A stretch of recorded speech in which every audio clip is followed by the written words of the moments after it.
I welcome you all for today's lecture module 3 and lecture 6. In this lecture we will be studying about limit gauging, what is the meaning of limit gauging, why it is necessary, and then what are the various kinds of gauges used, how they are manufactured, and what are the materials selected for manufacture of gauges, and what are the precautions to be taken while using gauges, and the different kinds of gauges used for checking external features like diameter, depth, etc. Also what are the various gauges used for measuring for checking holes, and then also we will study different types of gauges like pitch gauge, radius gauge, etc. Also we will study about air gauge, and then we will move to the design of limit gauges. Now let us start the lecture. Let us understand what is limit gauging. Now in the mass production, the components are manufactured in large quantities, and many times it is not needed to check the dimension of each and every component, and if we can just check whether the workpieces are within the prescribed limits, upper limit and lower limit, that will be enough, and there will not be any need to check the actual size of components using measuring instruments. In such cases, to check whether the components are within the prescribed limit, we use the gauge instruments called limit gauges.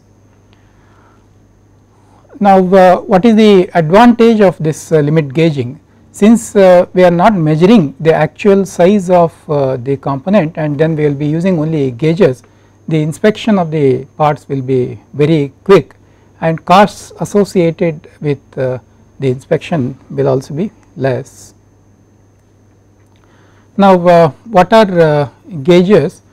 These are inspection tools without a scale. There will not be any scale built into the gauges. They check the dimension of the manufactured parts, and they will tell the status whether the workpiece is acceptable or whether it is acceptable or not. Only that information it will give, and the actual size will not be given by the gauges. Now how these gauges are classified? There are many ways in which these gauges are classified based upon the standard, the type of limit gauge, whether it is standard gauge or limit gauge, they are classified, and then based upon the use or purpose, whether they are used for working gauges or for inspection purpose or for reference or master gauges. Depending upon the elements to be checked, they are classified as gauges checking for holes, and then gauges used for checking the shafts, tapers, threads, and different kinds of forms. And then according to the shape of the gauges, they are classified as plug gauge, like full form plug gauge, segmental plug gauge, and then ring gauges, snap gauges, taper gauges, thread gauges, form gauges, and also thickness gauges. Now according to their design, they are classified like whether they are single limit gauges or double limit gauges, single ended, double ended, or progressive gauges, whether they are fixed gauge or adjustable gauges, whether they are replaceable gauges or reversible gauges. If there is any indicating mechanism is there, they are called indicating gauges, and also if air is used for gauging purpose, we say air gauges. And according to the type of work surface that is checked, they are classified as plain work surface gauges, threaded gauges, then the spline gauges, and then keyway gauges. Now what are the gauge materials used for manufacture of gauges? Different kind of materials are used like high carbon steel, and then sometimes mild steel is also used, case hardened steel is used, oil hardened steel, cast iron is also used, and sometimes glass and ceramic and Invar are also used.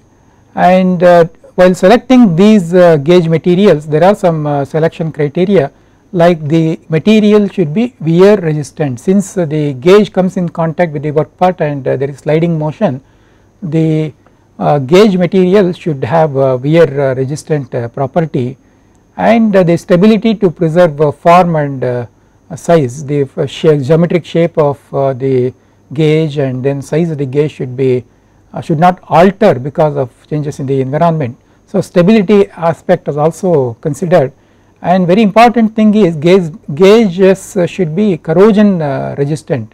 Since the gauges come in contact with the working environment, like they come in contact with the coolant, oil, etc., there should not be any corrosion on the surface of the gauge.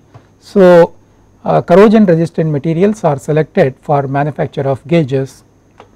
Also the machinability of the gauge material is very important. It should be possible to machine to the required size and required shape to the required accuracy level.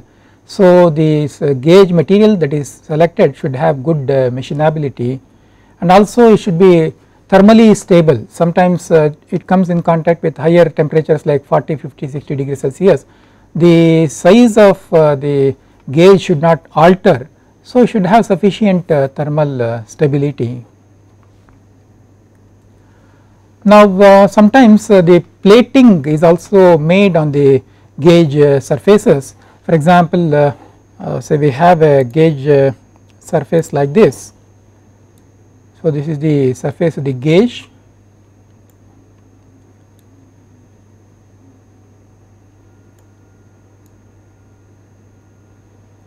and then this is the gauging surface and this is also gauging surface. Now in order to improve the wear resistance, some kind of coating can be provided on these gauging surfaces, coating like chrome plating and then carbide coating, Narbide coating, sapphire tips are also used at this place, and then carbide, the advantage of carbide plating is it increases the life of gauge by 5 times as compared to the only steel gauges. And carbide tips, if we are using a carbide tip can be mounted on this, which will increase the service life of the gauge by 10 to 100 times. And tin plating, right, titanium nitride plating is also provided on the gauging surface, so that the service life enhances.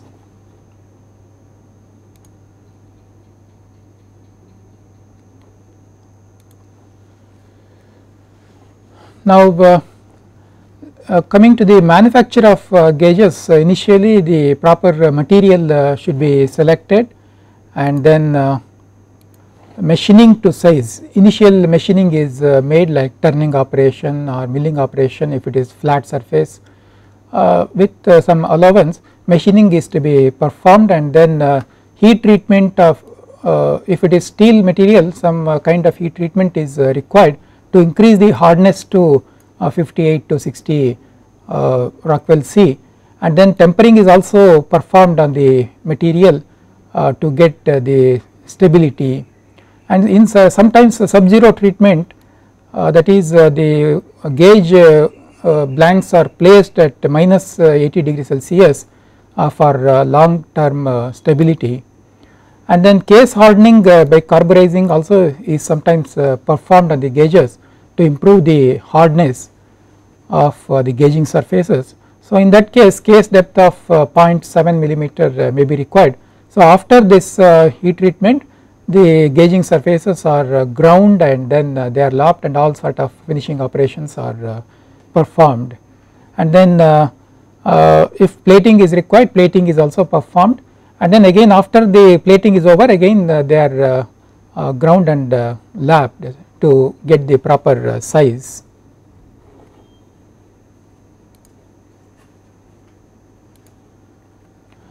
and then after the finishing is over, we need to calibrate.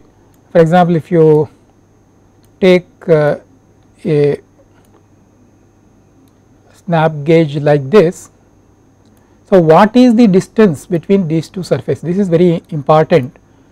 So now say we have finished these two surfaces, and what is our requirement, whether it is 10.001 millimeter or 10.005 millimeters, we should fix up some size here. Whether we have really achieved that requirement, we have to check by using slip gauges, and then after calibration is over, we have to mark the specifications, like what is the go size limit, and what is the no go size limit, and which side is, if it is some progressive type like this, then one is the go limit and other one is no go limit. So one corresponds to the upper size of the workpiece and the other one corresponds to the lower limit of the workpiece. So in that case we have to properly mark the go and no go, and also the manufacturer details, the brand the manufacturer name is also marked on the gauge. And then final inspection should be carried out with respect to the size of the marking of size of the gauges, and whether all the details are provided or not, like the tolerance, what is the tolerance, and what is the which side is go, which side is no go, all such things should be marked properly, and so the inspection is carried out to check all those details, and finally they are packed.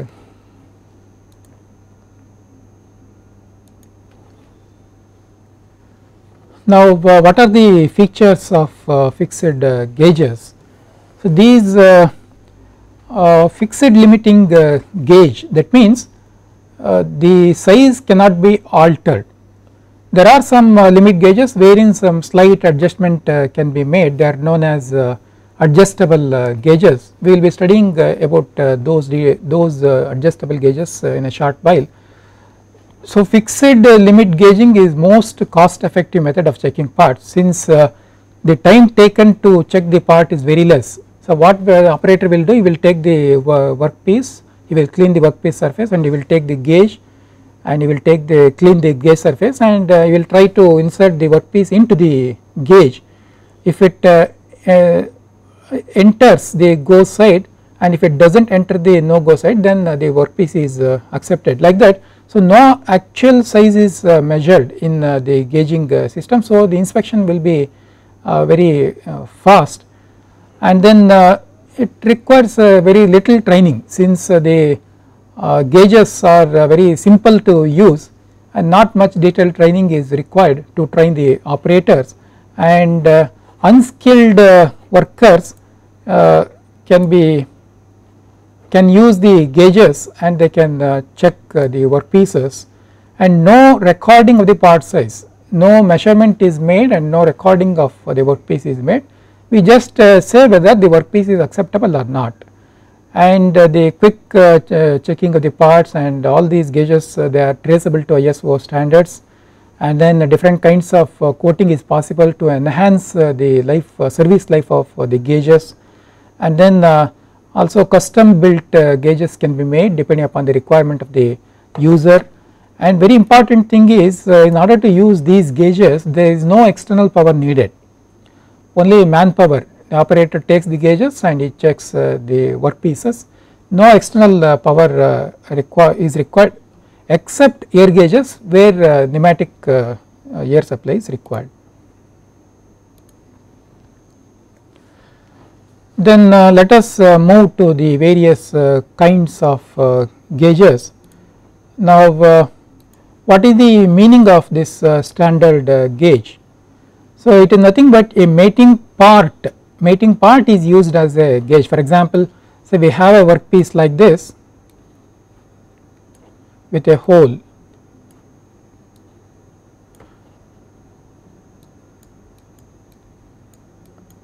with some mean dimension of x.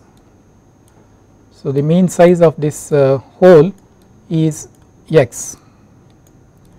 Now, there will be a mating part for this particular hole, a shaft again with the same mean size.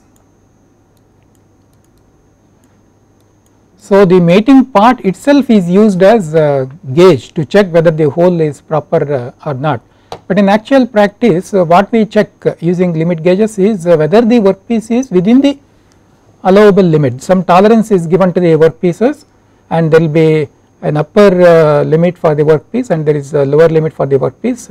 So, that status we have to check. So, this concept of standard gauge wherein both the hole and shaft or the workpiece or the gauge they are made to permit the mean size. So, this concept is only a theoretical concept and it is not used in practice. Now, let us move to the other types of limit gauges. So, this shows a double ended plane plug gauge. Plane means the surface that is to be checked is plane, that means there are no threads. So, it is called the plane plug gauge. So, this is used as a plug. So, we say it is a plug gauge. Since the two gauging surfaces are there, so this is the first one first gauging surface and this is the second gauging surface. So, we say and they are mounted on both sides of the handle, this red part is the handle. So, the gauges are mounted on both the ends of the handle. So, we say this is a double ended plane plug gauge. Now, what we should understand here, there are two gauging ends. So, this corresponds to the maximum material limit, that is this is GO gauge. So, this is used for checking the holes. So, GO gauge corresponds to the maximum material limit and then no go gauge corresponds to the minimum material limit, or here this is used to check what is the minimum size of the hole and this is used to check the maximum size of the hole. And we can see here the go end is longer than the no go end. See how we use this to check the workpiece. We will be having a workpiece with a hole and there will be always some tolerance. So, this is the tolerance for the workpiece. Now, we take this plug gauge and we try to insert go side. So, this is go side, this portion we try to enter, go should enter the hole. So, when it enters then we remove it and then we try to insert no go part, okay, no go side of the gauge, no go side we try to insert into the hole, no go should not enter into the hole. Now, we can see here no go, it is slightly greater than the upper limit. So, this no go will not enter, that means when go enters into the hole and no go does not enter, then that hole is acceptable, that workpiece with that particular hole is acceptable. Then what are the other things here you can see this is 25H7. So, 25 is the basic size and then H7 is the tolerance. So, basic size is also mentioned on the handle of the gauge and what is the tolerance that is allowed, that is also mentioned, and actual values are also mentioned. Since this is H, the basic the fundamental deviation is 0. So, the basic size will be equal to the lower size of the hole, lower limit of the hole will be equal to the basic size. So, this is exactly 25 millimeter and the exact 25 millimeter is always very difficult to manufacture. So, some tolerance is also provided for manufacture of gauges, they are called gauge tolerance. This we will see after some time, and you can see here this is plus 21, that means the diameter of this is equal to 25.021 millimeter. That means when compared to the basic size, this is greater by 0.021 millimeter. And we can also observe one more thing, the manufacturer name is marked here. So all these things are as per Indian standard IS 3484. So what should be the length and what should be the length of this no-go portion, what should be the diameter at this place, what should be the diameter at this place, what should be the length of the handle, all those things are specified in this IS 3484. So they are made as per this IS 3484, and most of the times a red mark is provided on no-go side. So no-go is marked on the handle, as well as red paint is provided at this place to indicate that it is no-go side. Now we can observe one more thing here, in the handle we have a hole here. So this is called taper lock renewable end. So this first red gauge, it is taper lock renewable end. What is the meaning of taper lock? See here, this double ended this particular gauging portion, it will have a tapered shank. It will have a tapered shank, and there will be a mating taper in the handle. So what we have to do, we have to press this gauging gauge into this taper in the handle, and then we have to press it so that it gets fixed into the handle. Then how do we remove it? Say we want to after some time this is worn out and we want to replace it with new one. So that is why it is called renewable end. So what we have to do is we have to take a drift or a tapered part, and we have to push it here into the hole, and in that case this gauge will come out, and then we can insert a rod to remove this no-go end, and then new ends can be mounted on this handle. That means handle can be reused. And coming to this, this is solid type. You can see here the handle and then go gauge and no go gauge all are made in a single unit. So this is a solid type plug gauge. If the size, nominal size is less, we can go for solid type. If nominal size is more like 25, 30, 35, then we go for renewable, taper lock renewable type. And what is the range of availability? They are available if it is carbide coated or carbide gauges, then the range is up to 2 millimeter to 40 millimeter they are available, and if it is hardened steel from 2 millimeter to 250 millimeter diameter gauges they are available. Also if special requirement is there, they can be built as per the customer's requirement.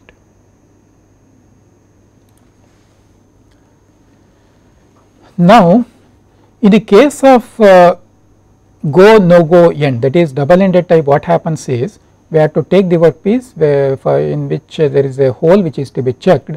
We have to take the double ended plug gauge, we have to insert go side, and then we have to remove that gauge, and then we have to insert the no go. So like this the time taken to gauge the workpiece or the hole will be more. So to save time, progressive gauges are made. You can see here there are two portions with the handle. This is the go gauge. So this diameter corresponds to the go limit, and this one corresponds to the no go limit.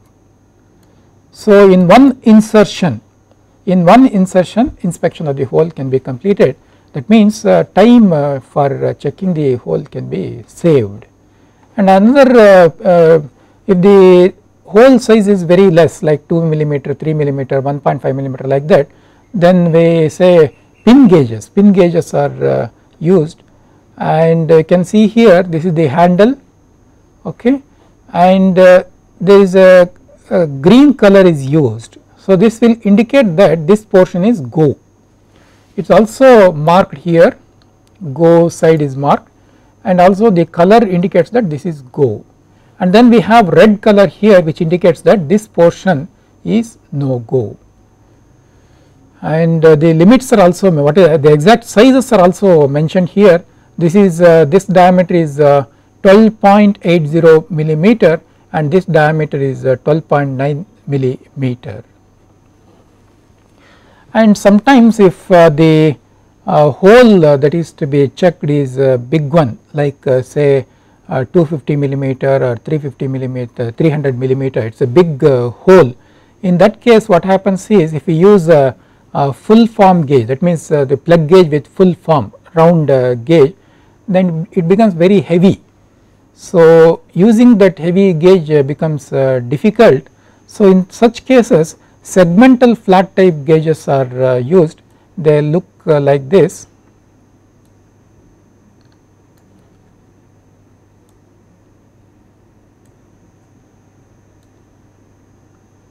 Now this is the segmental gauge.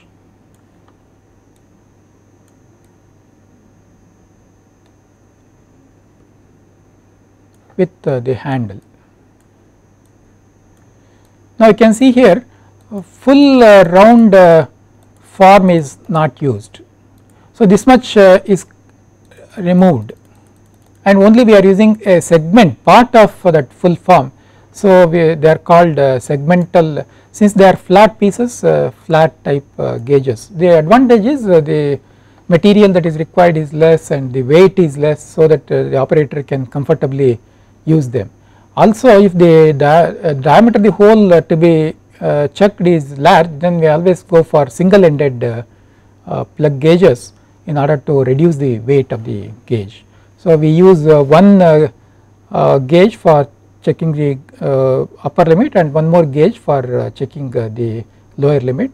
So they are called single ended plug gauges.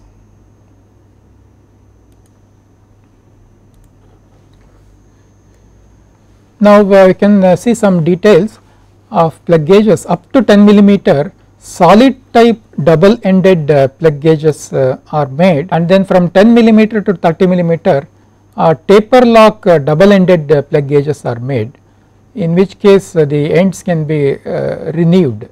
When the ends are worn out, new ends can be replaced. From 30 to 63 millimeter fastened type double ended plug gauges are used. They are not taper lock, the ends are fastened to the handle. And then from 63 to 100 millimeter single ended plug gauges are used. So we need to have two gauges, one for go limit and go and other no go. And from 100 to 250 millimeter flat type single ended segmental type plug gauges are used, and above 250 and above rod type gauges or pin gauges are used with spherical ends. They look like this. Say we have to check a big hole and the diameter of this is say 300 millimeter. So diameter is 300 millimeter. In such cases if we use full form gauge, it will be very heavy. So what the practice is to use pin gauges with spherical ends like this.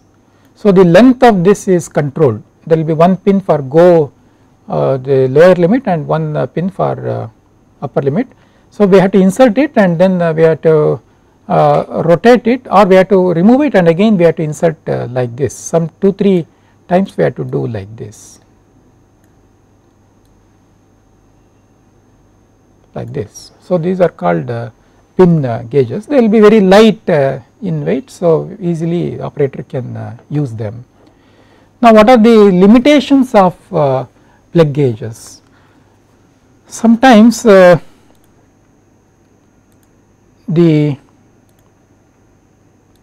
hole conditions like tapered hole, bell mouth or out of round hole, it will be very difficult to distinguish. So it will be something like this. Say we have a workpiece like this with a hole like this. So it is tapered, sometimes it is bell mouth like this, it is opened up like this. So what the operator will do, he will take the plug gauge and he will just insert it. So whether it is tapered or whether it is bell mouth and whether there is any out of roundness is there, that will be very difficult to check by using the plain plug gauges. So say we have a workpiece with a hole like this, and then we use the round gauge.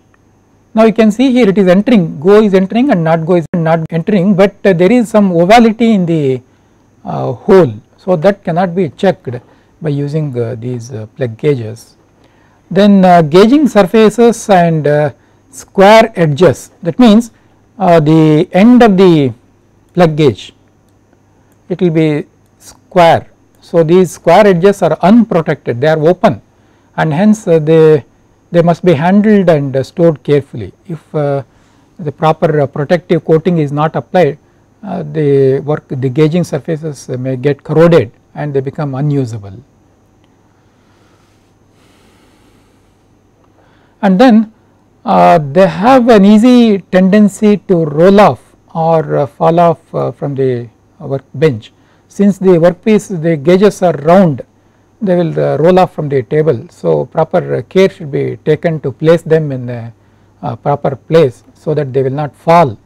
If they fall, then the work surface, the gauging surface may get affected and they become unusable. And they may get corroded if not properly protected from grease or oily layer. Whenever they are not used for a longer time, it is necessary that some oily layer is put like petroleum jelly is put on the surface, and then they should be stored, otherwise they will get corroded. And then gauge may freeze in the hole if worker exerts undue pressure on the gauge. This is very important. See, we should not force the gauges into the hole. What happens if we force the gauge into the hole, it will enter, but it will deform the hole may expand. So undue pressure should not be exerted. So what the operator should do, say we have a hole like this, and then the gauge side of the go side of the plug gauge should be just held here, so that it moves inside without exerting any, due to its own weight it should enter. So that is the practice followed in the industry, and undue pressure, if it is not entering, undue pressure should not be exerted. And if required, before using we may apply some oil, thin oil, so that it easily flows into the hole.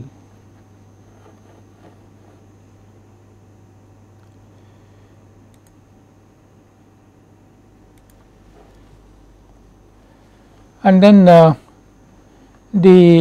coming to the snap gauges, these are used for checking the shafts, the size of the shaft.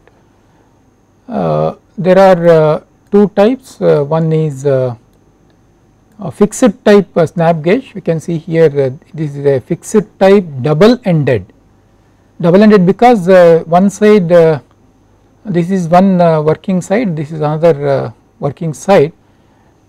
Okay, so this is called double ended fixed snap gauge.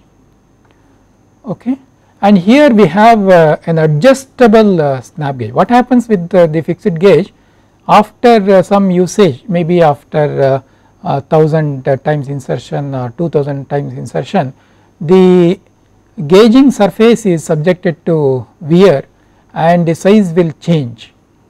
See, here you can see it is marked 25J6, 25 is the basic size and J6 is the tolerance that is allowed. So actual size is also mentioned here, minus 4 microns and plus 9 microns.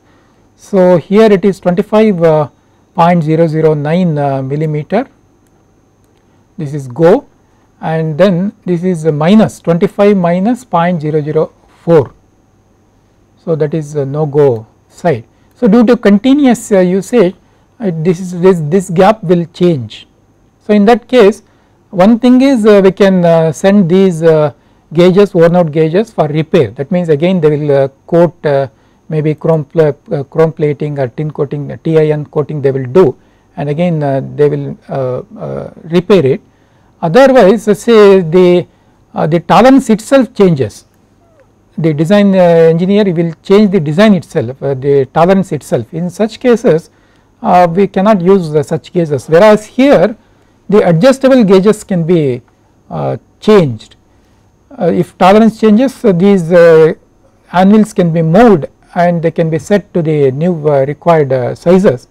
We can see here the arrangement is, this is the long anvil, we say this is fixed, and here we have movable anvils. Now how we can move? We can see here the locking screws are there, and here there will be a screw and one more screw for this. So we have to unlock these screws and we have to take a screwdriver and we have to operate these screws, so that these anvils will move in and out, and then using the slip gauge we can fix what is the size that is required for go and what is the size that is required for no go.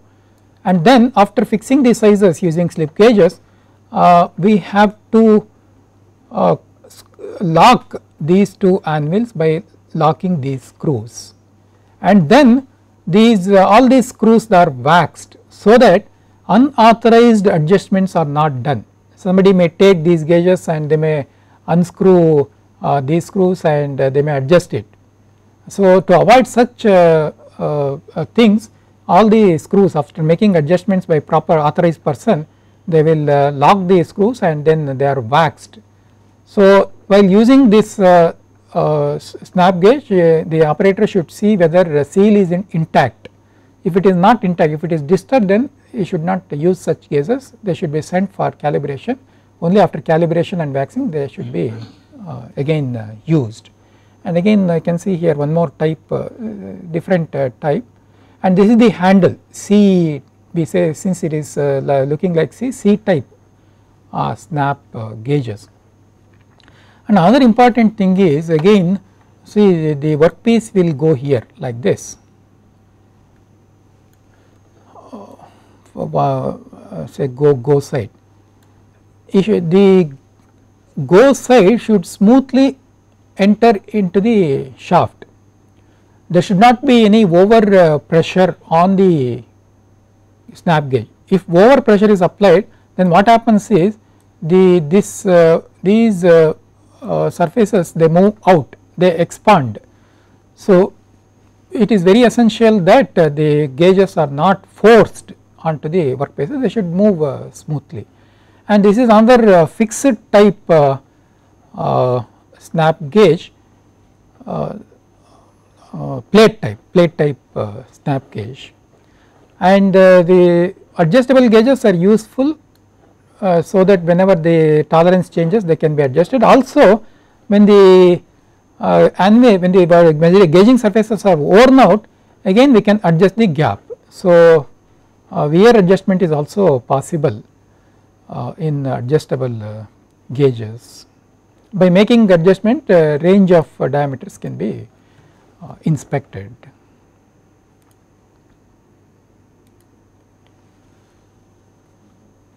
Now double ended snap gauge, they are available within this range 3 to 100 millimeter, and if the diameter of the shaft increases, say it is above 100 millimeter, then we use a single ended progressive snap gauge. So it looks like this.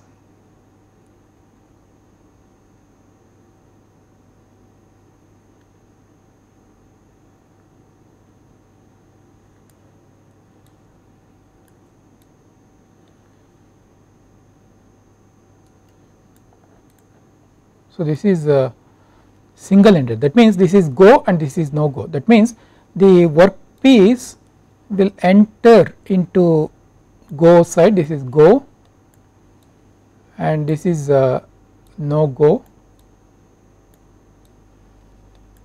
So workpiece will not enter into this. If that is the case, the workpiece is accepted. So, this is a progressive snap gauge, and the single snap gauges are also available like this. So, one for go and similarly one for no go, like that. Single ended snap gauges are also available, single ended progressive snap gauges are also available. Now, let us conclude this session.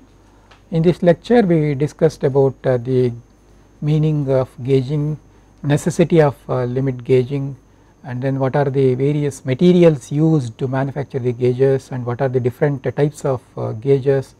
We also learnt about the plug gauges, different kinds of plug gauges and snap gauges. In the next class we will continue the discussion on different types of limit gauges. Thank you.